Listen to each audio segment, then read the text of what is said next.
Shalom saudaraku yang dikasihi oleh Tuhan. Senang sekali boleh berjumpa kembali di dalam Renungan Harian Kristen hari ini, 13 Februari 2022. Saya menyapa seluruh saudara-saudaraku dimanapun saat ini berada. Kita bersyukur pada hari Sabat minggu ini kita boleh datang kepada Tuhan. Kita mendahulukan Tuhan di dalam seluruh hidup kita.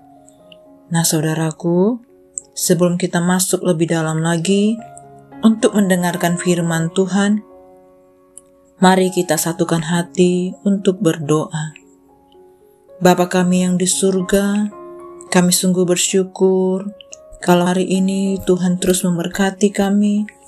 Tuhan memberikan kami gairah untuk kami boleh berjumpa dengan Tuhan, khususnya di dalam mendengarkan renungan hari ini. Bapa yang baik, kami percaya Engkau yang menetapkan kami, Engkau yang sudah memanggil kami sebagai bagian dari kerajaan Allah untuk kami boleh menjadi saluran berkat, bahkan kami boleh sungguh-sungguh mendengarkan kebenaran firman-Mu. Ini kami ya Bapa, Engkau yang urapi kami, Engkau yang kuduskan kami. Bahkan Engkau berikan pengertian-pengertian baru bagi kami, untuk kami mengerti tentang kebenaran firman-Mu. Terima kasih Tuhan, firman-Mu menjadi rema dalam kehidupan kami sehari-hari. Kami percaya Engkau yang terus membawa kami ya Tuhan, untuk semakin mengenal apa yang menjadi kehendak Tuhan di dalam seluruh hidup kami. Terima kasih Bapa, kami percaya Engkau yang membawa kami Tuhan, untuk kami boleh bertanggung jawab dengan apa yang sudah kami dengarkan. Terima kasih Bapa, kami bersyukur kepadamu Tuhan. Hanya di dalam nama Tuhan Yesus kami berdoa dan kami siap melakukan firman-Mu. Dalam nama Tuhan Yesus. Haleluya. Amin. Nah saudaraku, judul kebenaran firman Tuhan yang kita dengar pada hari ini adalah melakukan pekerjaan Tuhan. Hagai 1 ayat 1 sampai dengan 5. Saya akan membacakannya buat saudara-saudaraku. Ajakan untuk membangun kembali bait suci. Maka datanglah firman Tuhan dengan perantaraan Nabi Hagai, bunyinya, apakah sudah tiba waktunya bagi kamu untuk mendiami rumah-rumahmu yang dipapani dengan baik, sedang rumah ini tetap menjadi reruntuhan? Oleh sebab itu, beginilah firman Tuhan semesta alam, perhatikanlah keadaanmu. Kamu menabur banyak, tetapi membawa pulang hasil sedikit. Kamu makan, tetapi tidak sampai kenyang. Kamu minum, tetapi tidak sampai puas. Kamu berpakaian, tetapi badanmu tidak sampai panas.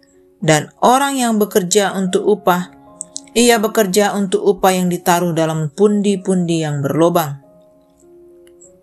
Beginilah firman Tuhan semesta alam, perhatikanlah keadaanmu.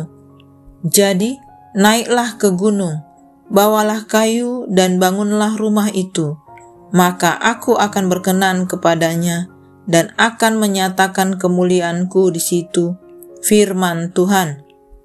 Kamu mengharapkan banyak, tetapi hasilnya sedikit, dan ketika kamu membawanya ke rumah, aku menghembuskannya. Oleh karena apa? Demikianlah firman Tuhan semesta alam. Oleh karena rumahku yang tetap menjadi reruntuhan, sedang kamu masing-masing sibuk dengan urusan rumahnya sendiri.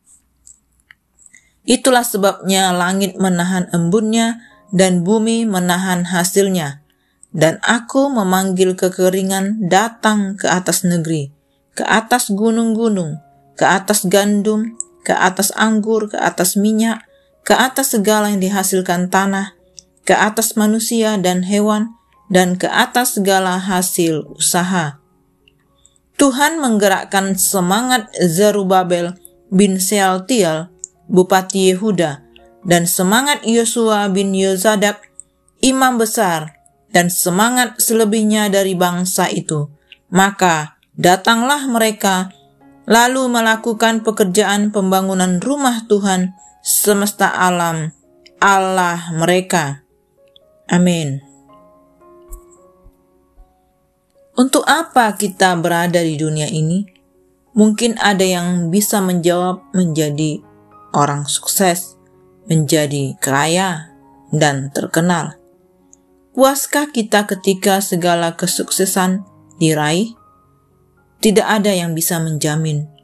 Apalagi kepuasan sejati itu ada setelah manusia mati, yakni dalam hidup yang kekal.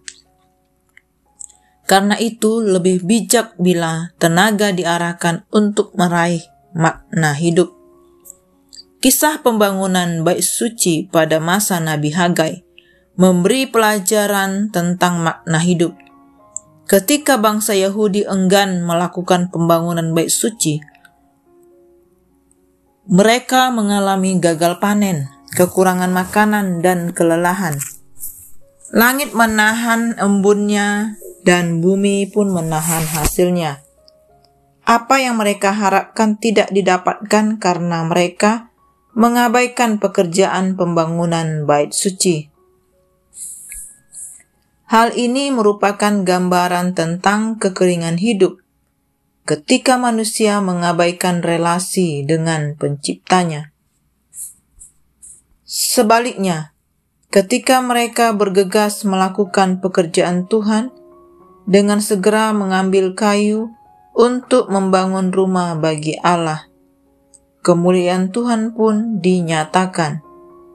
Bahkan, tidak berhenti di situ, ketika mereka berbalik kepadanya, Tuhan pun menyertai dan membangkitkan semangat mereka. Sedemikian pentingnya hidup yang selalu terkoneksi dengan Sang Ilahi. Hanya dalam keterhubungan yang tidak terpisahkan, manusia dapat menemukan makna hidupnya yang sejati. Saat itulah manusia akan merasakan dorongan kuat dan semangat tinggi untuk turut berpartisipasi dalam pekerjaan Tuhan. Itulah yang dikehendaki Tuhan, supaya umatnya mau ambil bagian dalam pekerjaannya dengan cara membangun bait suci. Mereka berada di dunia ini bukan hanya untuk hidup mewah dengan rumah besar, tetapi untuk beribadah kepada Tuhan semesta alam di dalam rumahnya yang suci. Makna hidup kita ada di dalam relasi kita sebagai ciptaan dengan Tuhan semesta alam sebagai pencipta. Dalam rangka hadirnya kemuliaan Tuhan, firman diwartakan dan akhirnya diketahui untuk dilaksanakan. Dengan melakukan pekerjaannya, kita sadar bahwa kita hidup di dunia ini untuk selalu berada dalam keterhubungan dengan Sang Ilahi dan tinggal di dalam rahmat-Nya yang kekal. Dibutuhkan ketetapan hati untuk memilih mana yang prioritas di dalam kehidupan kita. Prioritas itu sudah ada, yaitu Allah Sang Sumber Berkat. Mari saudara, tetapkanlah hati kita untuk setia memprioritaskan Allah dalam seluruh hidup kita, sehingga kita akan terus mengalami koneksi dengan Sang Pencipta. Demikianlah renungan yang dapat kita dengarkan pada hari ini. Kita bersama-sama lebih lagi dapat membawa hidup kita untuk menjadi alat di tangan Tuhan, melakukan pekerjaan Tuhan dengan segenap hati kita. Kita bertanggung jawab untuk menyelesaikan apa yang sudah Tuhan mulai di dalam hidup kita. Mari saudara-saudaraku, kita satukan hati untuk berdoa. Terima kasih Bapa yang baik untuk kebenaran firman-Mu yang sudah kami dengarkan. Kami percaya Engkau terus melembutkan hati kami untuk kami dapat dengan setia mengikuti, melakukan setiap kebenaran firman-Mu. Ini kami ya Bapa, urapi kami, jamah hati kami. Firman-Mu menjadi rema dalam hidup kami. Firman-Mu bertumbuh, berakar dan berbuah di dalam kami. Kami percaya Tuhan menyertai kami dengan tanda-tanda heran. Tuhan memberikan kami anugerah-Mu, sehingga apa yang kami kerjakan sungguh-sungguh berkenan di hadapan Tuhan. Terima kasih Bapa, kami bersyukur Engkau sungguh mengasihi kami. Dipermuliakanlah nama-Mu dalam hidup kami ya Tuhan. Berkati setiap umat-umat-Mu dimanapun mereka saat ini berada. Kami yang mempersiapkan hati untuk beribadah pada hari ini, melayani pekerjaan Tuhan, melayani Tuhan dengan sepenuh hati. Biarlah kami semua boleh mendapatkan perkenanan-Mu. Terima kasih Bapa. Ini doa syukur kami, hanya di dalam nama Tuhan Yesus kami berdoa. Amin. Semangat hari Minggu, saudaraku, dan semangat untuk beribadah. Tuhan Yesus memberkati.